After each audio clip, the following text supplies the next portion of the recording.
A black farmer, Ezekiel, raising his daughter Lila alone, risks his life to save a stranger, Marcus, from a fiery crash that destroys his sorghum field, the key to Lila's college dreams. Unbeknownst to Ezekiel, Marcus is a wealthy tech mogul who repays his selflessness with a new combine, vast land, and a full scholarship for Lila, transforming their future and proving that grace and grit can rise from ashes. Welcome to my channel. I'm so glad you're here, where we celebrate the power of kindness in every moment. If you enjoy this space, please like, share, and subscribe. It helps keep our community growing. Deep in the heart of a sprawling sorghum field, a tireless black farmer raised his daughter alone, staking everything on one crucial harvest to secure her college education. Then, tragedy struck. A runaway SUV careened through his crops, leaving devastation in its wake. Risking his own life, he dragged the unconscious driver from the wreckage mere seconds before it erupted into a fireball, consuming nearly all his livelihood. What he didn't know was that the man he saved was a celebrated tech titan, and this single act of courage was about to rewrite his family's destiny. Before we begin this remarkable tale, drop a comment to tell us where you're watching from. We'd love to hear your reflections. The dawn sun draped the Oklahoma plains in a gentle golden haze, its rays dancing across endless rows of sorghum swaying softly in the morning breeze. A battered pickup truck, its red paint chipped and faded, rested at the edge of a 25-hectare field, its engine still ticking from a short drive down a rutted dirt lane. From the driver's side stepped Ezekiel Thompson, a broad-shouldered black man in his late 40s, his hands roughened by decades of labor, his dark eyes carrying a blend of fatigue, resolve, and unspoken hope. Clad in worn denim overalls and a threadbare flannel shirt, his every movement bore the weight of a life shaped by toil. To Ezekiel, this field wasn't just soil and stalks. It was a living testament to his family's endurance.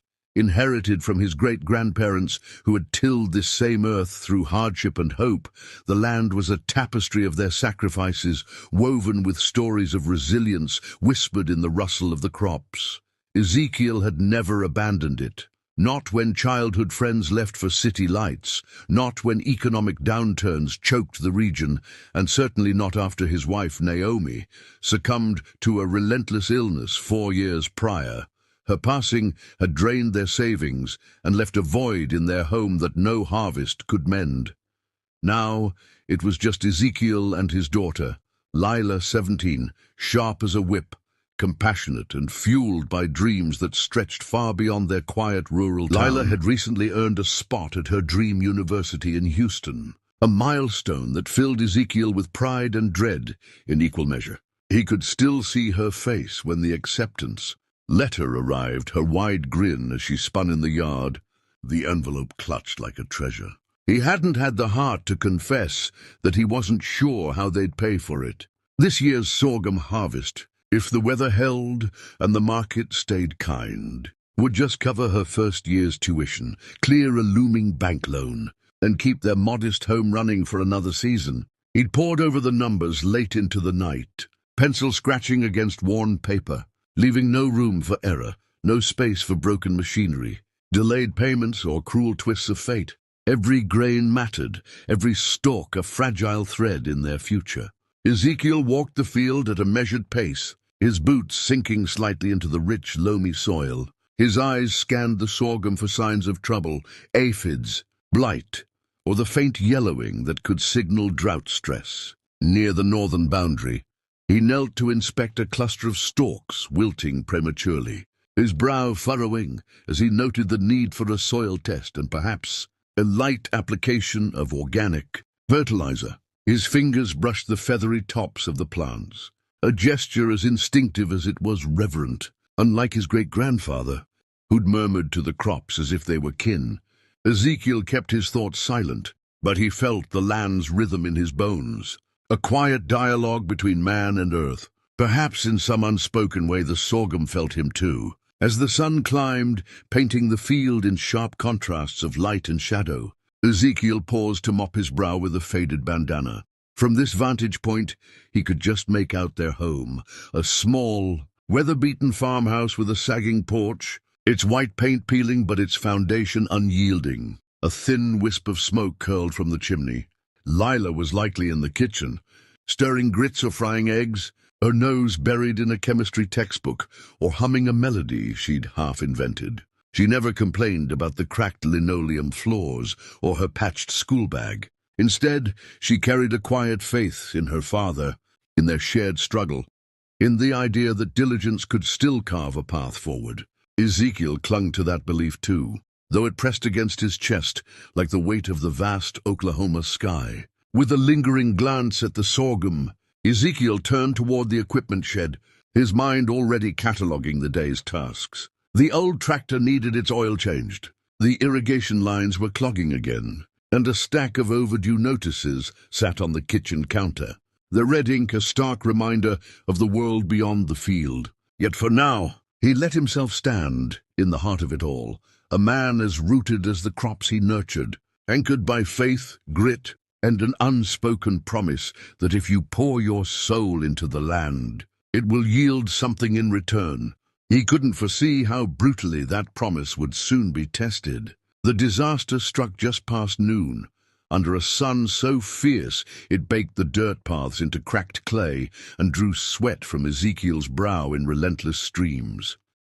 He was hunched by the irrigation pump, coaxing a stubborn valve with a wrench, when a piercing sound tore through the stillness, tires shrieking against gravel, followed by a bone-rattling crash that reverberated across the plains.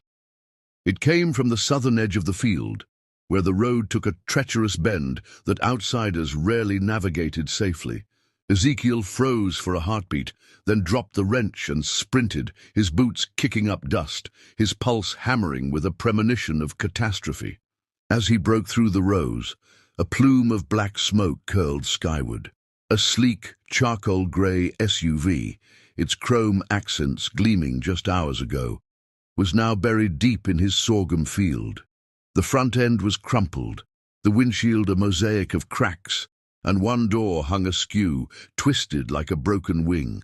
Flames flickered beneath the chassis, small but hungry, licking at the ruptured fuel line. The acrid stench of gasoline flooded the air, sharp and suffocating. Time seemed to stretch, the world narrowing to the wreckage before him. Ezekiel didn't hesitate. He charged to the driver's side, tugging at the jammed door.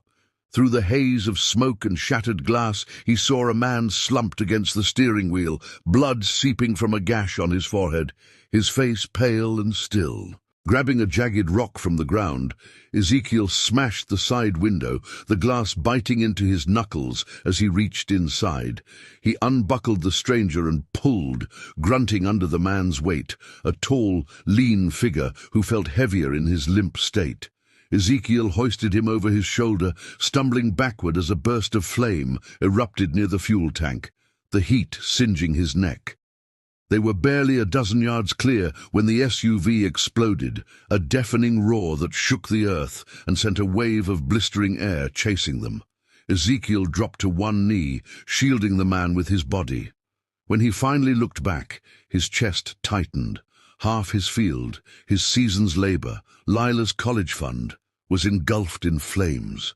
Rows of sorghum withered into ash, the fire's orange tongues devouring months of hope in seconds. Ezekiel stood motionless, the stranger still draped over his shoulder, watching the inferno claim his dreams. He didn't shout or collapse. He simply stared, not from indifference, but because the weight of the loss was too immense to process in that moment. To falter now would break him, and Ezekiel Thompson was not a man who broke easily. Adjusting the man's weight, he began the slow walk to the house, his boots crunching through smoldering stalks, the air thick with the bitter scent of ruin. The stranger stirred faintly as they neared the shed, a low groan escaping his lips. Ezekiel glanced down, blood dripping from his own torn hand. "You're lucky, friend," he murmured, voice rough but steady. "One more minute, and we'd both be ash." Inside the farmhouse, Ezekiel laid the man on their worn plaid couch, its springs creaking under the weight. He stripped off his soot-covered flannel, wincing as the fabric tugged at his cuts, and fetched a bowl of water and a clean rag. Kneeling beside the stranger, he cleaned the head wound with care, the fire's distant glow casting eerie shadows through the living-room windows. Ezekiel didn't glance at the flames. He didn't need to. The image of his burning field was seared into his mind, as indelible as the soil lines etched into his palms. What mattered now was that this man was breathing, and Ezekiel, against all reason, had chosen to save him, not because it was practical, but because it was human. As the afternoon waned, the stranger stirred, his eyelids fluttering against the dim light filtering through dusty curtains.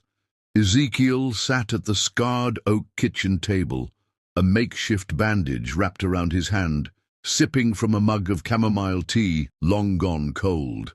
The man groaned, shifted, and finally opened his eyes, his face etched with disorientation. His hand drifted to his temple, fingers grazing the crusted blood, and he blinked as if trying to anchor himself in an unfamiliar world. Ezekiel rose, his boots scuffing the worn floorboards, and handed him a glass of water without a word. The man accepted it with trembling hands, drinking deeply before croaking, "What happened?" Ezekiel's response was simple, delivered with the calm of a man reporting the day's yield. "You crashed into my field. Your truck caught fire. I pulled you out." There was no trace of resentment, no demand for answers. Just the unadorned truth, as steady as the land itself. The man's gaze drifted to the window, where faint smoke still coiled against the horizon, and his shoulders sagged as the weight of the moment settled. "That was your sorghum," he said, voice low as if measuring the scope of the destruction. Ezekiel nodded once. "Most of it's gone." A heavy silence stretched between them, the kind that binds strangers thrust together by fate. The man sat up slowly, wincing as his body protested, and took in the room's humble details. A faded family photo on the mantel. Ezekiel, a radiant woman with warm eyes, and a young girl with braided pigtails. A stack of bills pinned under a salt shaker. A spiral notebook filled with Lila's meticulous college budget, its margins crowded with revisions. Then Lila's voice cut through the quiet from the hallway. "Dad, is he awake?" She appeared in the doorway, wearing a too large community college hoodie, a glass of sweet tea in one hand and a biology textbook in the other. Her eyes, bright but cautious, flicked to the stranger, assessing him with the quiet poise of someone accustomed to life's uncertainties. Ezekiel nodded. "He's awake. Bring more water." Lila crossed the room, her sneakers soft against the floor, and offered the glass. The man took it with a murmured, "Thank you," struck by the steadiness in her gaze. Not suspicion, not awe, but the calm of someone who'd learned to mend what others broke. When she stepped back, Ezekiel settled into the armchair across from the man and studied him for a moment. "Your name?" he asked.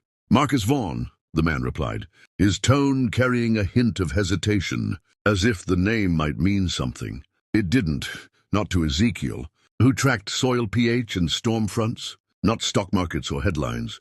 Marcus Vaughn could have been a mechanic or a mogul. It made no difference in this room. "Well, Mr. Vaughn," Ezekiel said, his voice worn but firm, "you've got a concussion, but you're alive. That's more than some get." Marcus glanced at his hands. Now wrapped in gauze, Ezekiel had scavenged from a first aid kit and nodded. "Yeah," he said softly, "it is." They sat in that shared silence for a time, two men from distant worlds bound by an unspoken debt. Then Ezekiel, perhaps driven by pride or the need to fill the quiet, began to speak, not of the fire or the loss, but of Lila. He described her brilliance, how she taught herself physics from library books, how she dreamed of studying renewable energy to bring sustainable solutions to rural communities like theirs. Her mother, Naomi, had once teased that their people needed more innovators and fewer bill collectors, and Lila had taken it to heart. Ezekiel's voice softened as he spoke, each word a quiet hymn to his daughter's potential. Marcus listened, truly listened, his eyes tracing the room's details anew, the eviction notice taped to the fridge, the scholarship rejection letter folded on the counter, Lila's notebook with its careful calculations. This wasn't a family merely scraping by. It was a family fighting to rise, with grace and grit, against a world that offered no margin for error. When Ezekiel stood to reheat his tea, Marcus remained silent, the weight of what he'd caused sinking deeper. He hadn't just destroyed a crop. He'd upended a man's last chance to keep his daughter's dreams alive. Yet Ezekiel had saved him, expecting nothing in return. As the sun dipped into a dusky amber, casting long shadows across the scorched field, Marcus felt a stirring he hadn't known in years, a sense of owing something that couldn't be tallied in dollars or contracts. Morning broke with the soft chirp of sparrows and the lingering scent of charred earth. Marcus woke on the couch, his body stiff but functional, a quilt tucked carefully over him. The bandage on his head was fresh, the work of Ezekiel's steady hands. Curious, he rose, wincing with each step, and stepped onto the porch. The sight stopped him cold. Ezekiel was already in the field, knee-deep in ash, moving with deliberate focus. He wielded a small hoe, sifting through the wreckage with the precision of a surgeon, salvaging roots that might still hold life. Two older men, neighbors, perhaps, were hauling away the SUV's twisted remains, their faces set with quiet purpose, as if helping was simply what one did. Ezekiel's shirt was streaked with soot, his hands bloodied from yesterday's cuts, but his eyes burned with a fire fiercer than the one that had taken his crop. He wasn't grieving, he was rebuilding. Marcus watched awestruck. He'd seen executives rage over minor setbacks, watched lawsuits spiral over trivial damages. Yet here was a man who'd lost his daughter's future, his own security, and still chose labor over despair, action over anger. Ezekiel noticed him and walked over, wiping his brow with a rag. "You're up," he said, voice calm as ever. "Head better?" Marcus nodded. "Thanks to you." His gaze drifted to the ruined field. "Didn't expect you out here so soon." Ezekiel shrugged, not unkindly. "Can't unburn what's burned, but I can save what's left." They stood side by side, the field a patchwork of ash and faint green. "This was supposed to be it," Ezekiel said quietly. "Tuition, groceries, the loan. Now I'll find another way." The words landed like stones in Marcus's chest. Yet Ezekiel didn't ask for pity or payment, no accusation, just truth. Kneeling, Ezekiel brushed away blackened mulch to reveal a small patch of unburned sorghum, its stalks frail but alive. "Not everything's gone," he murmured. "This corner made it. I'll replant late as it is." He looked up at Marcus, his gaze not with blame, but with something harder to face, unwavering grace. Marcus struggled to hold that gaze, humbled by the man's resilience. "I'll take care of the truck, the insurance," he said, words stumbling. "I'll pay for—" Ezekiel shook his head gently. "Truck's gone. This field's not dead. My girl's going to college, and I'll make it happen." Marcus stood frozen, a truth dawning. Ezekiel hadn't just saved his life, he'd shown him a strength Marcus had forgotten existed, a honor without expectation. He knew this moment was only the beginning of their story. Marcus slipped back to the house, found a scrap of paper and scrawled, "Thank you. I'll be back." He tucked it under Ezekiel's favorite mug, a chipped ceramic one Lila had painted as a child, and left quietly, the field's ashes at his back, a fire kindling in his heart. 4 days later, Ezekiel was repairing a fence post under the midday sun when he heard the rumble of engines. First one, then a chorus, tires grinding gravel, heavy wheels rolling past the gate. He straightened, brushing dirt from his hands, and squinted at the horizon. A convoy emerged, 3 black SUVs, a flatbed hauling gleaming machinery, and a nondescript sedan coated in Oklahoma dust. Marcus Vaughn stepped out, dressed simply in jeans and a linen shirt, his face carrying the same quiet intensity Ezekiel had seen in the fire's aftermath. Ezekiel took a step forward, then another, disbelief softening his voice. "You said you'd be back," he muttered, then louder. "Didn't think you meant this soon." Marcus gave a faint smile and stepped aside, gesturing to the convoy. Didn't think you'd believe me without seeing it. Ezekiel's eyes followed, landing on the flatbed, where a brand-new combine harvester gleamed, sleek, stainless, a marvel of engineering. Beside it, crates bore logos of cutting-edge, agricultural brands, solar-powered, irrigation systems, automated seeders, tools Ezekiel had only glimpsed in trade magazines. Workers spilled from the SUVs, unrolling blueprints and measuring near the barn, their movements crisp and professional. Ezekiel's breath caught, his voice raw. "What is this?" Marcus met his gaze, each word deliberate. "It's your new start." He walked closer, explaining, "I bought the land around yours, 400 acres, some from absentee owners, some county leased. It's yours now, deed signed today. Crews arrive tomorrow to rebuild the barn, add storage, and install a new well. That's your combine, and those crates? A precision agriculture system, the best there is." Ezekiel's hands, caked with dirt, trembled. "Why?" he whispered, the question barely audible. Marcus stepped closer, his voice steady but thick with emotion. "You saved my life and asked for nothing. I destroyed your harvest, and you cared more about me than your own loss. In your home I didn't see defeat, I saw strength. A man fighting for his daughter's future, no matter the cost. This land, her dream, it's worth more than money." Ezekiel stared at the field, its surviving corner still green, then at the machines, the workers, the impossible scale of it all. Tears welled, unashamed, and he let them fall. Marcus pulled an envelope from his pocket. "And this," he said, "is a 4-year, full-ride scholarship to Houston University for Lila, tuition, housing, books, everything. No loans, no catch." Ezekiel's knees buckled slightly as he took the envelope, clutching it like a lifeline. He turned to the porch, where Lila stood, barefoot, hands pressed to her mouth, eyes wide with shock. Their gazes locked, a silent conversation passing between them, heavy with love and disbelief. Marcus placed a hand on Ezekiel's shoulder. "This is yours, all of it. No strings, just a thank you for showing me what matters." Ezekiel exhaled, voice shaky. "I don't know how to thank you for something like this." Marcus smiled softly. "Then don't. Just keep planting."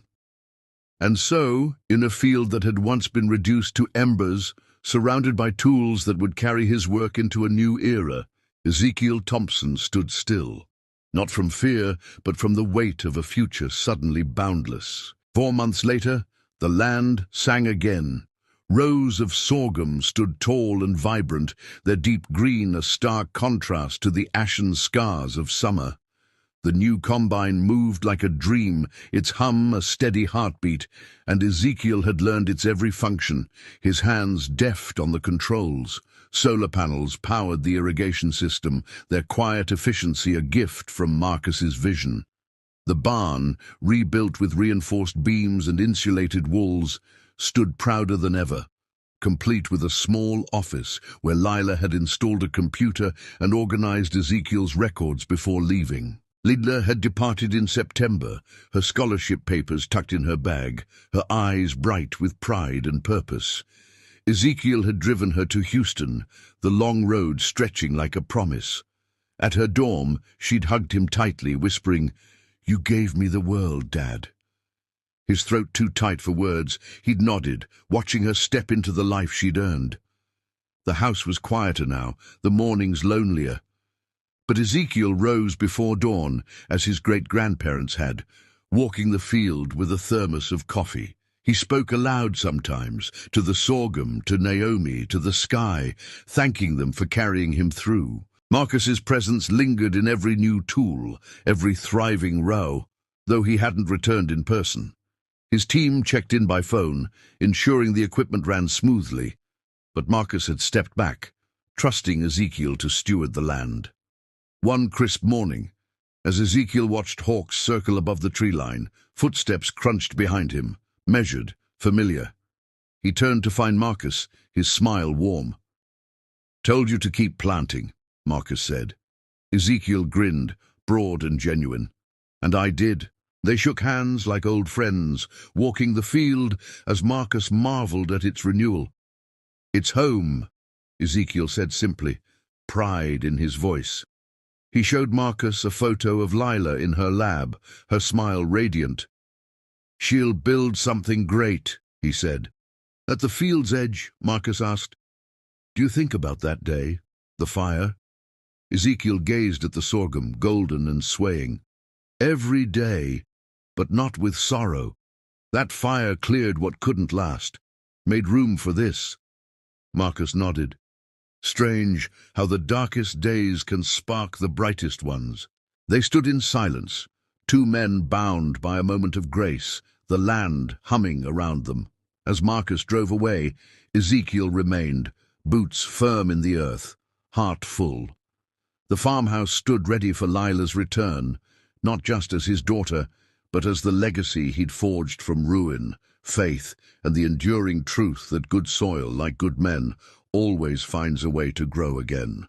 As Marcus Vaughn's sedan disappeared down the dusty Oklahoma road, Ezekiel Thompson stood at the edge of his sorghum field, his boots rooted in the rich, dark soil. The late morning sun bathed the land in a warm, golden glow, illuminating rows of vibrant green stalks that swayed gently, whispering of resilience and renewal. The scars of the summer's fire were faint now, overtaken by new growth, a testament to the land's enduring promise and Ezekiel's unyielding faith. He clutched his thermos of coffee, its warmth a quiet comfort, and let his gaze drift across the field. The new combine harvester gleamed in the distance, a symbol of a future he'd never dared imagine. Beyond it, the rebuilt barn stood sturdy, its steel beams catching the light, while solar panels hummed softly, powering the irrigation system that nourished the crops. This was no longer just a field. It was a legacy reborn, forged from ash, courage, and an unexpected act of grace. Ezekiel's thoughts turned to Lila, now thriving at Houston University, her scholarship securing a path to a world she'd only dreamed of. He could still feel her fierce hug, hear her whispered words, "You gave me the world, Dad." The memory brought a lump to his throat, but also a quiet pride that swelled in his chest. She was his heart, his purpose, and soon she'd return, not just as his daughter, but as a force of change, carrying forward the strength of their family's story. He spoke softly to the land, as his great-grandparents once had, his voice mingling with the breeze. "We made it, Naomi," he murmured, a nod to his late wife. "We kept the promise." The sorghum seemed to listen, its feathery tops nodding in reply. Ezekiel smiled, a rare lightness settling over him. The weight of struggle hadn't vanished, but it was balanced now by hope, boundless, unyielding, and as vast as the Oklahoma sky. As a hawk soared overhead, Ezekiel turned toward the farmhouse, its weathered walls standing proud, ready for Lila's homecoming. In this moment he knew, good soil, like good men, always finds a way to grow again. With a final glance at the field, he walked on, heart full, carrying the legacy of fire, faith, and the miracle that had changed everything. Join us to share stories that inspire. Hit like, subscribe, and turn on notifications for daily doses of hope and humanity.